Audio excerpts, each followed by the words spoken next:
Ha? Ah, so ito talaga yung mas ano, kailangan talaga siyang salain. Oh, hindi katulad dun sa kabila. Kasi yung kabila pang mga ano eh, no? Yung nga ginagamit na lang sa tuyo, ganon ba? Boy, ang galang mo naman.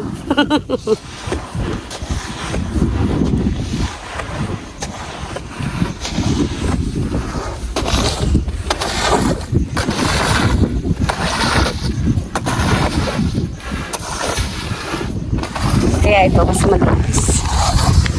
Wala siyang mga buha-buhawin or something. So ito yung mga pang high grade nila o good quality.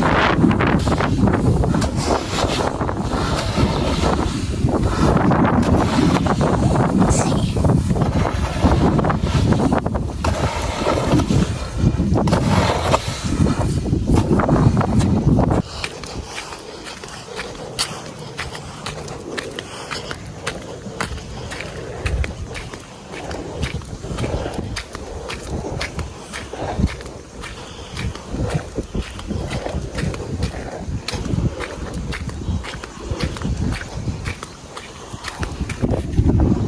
Ito hindi pa ito naayos.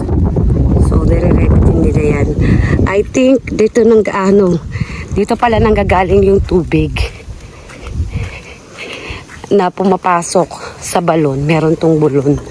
So, meron itong water system na napupunta dun sa balon na yun.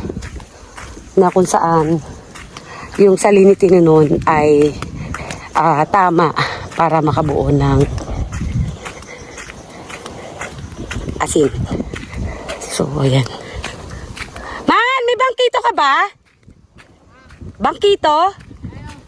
Pahiram. Alam mo namang hindi tayo sanay mag exercise.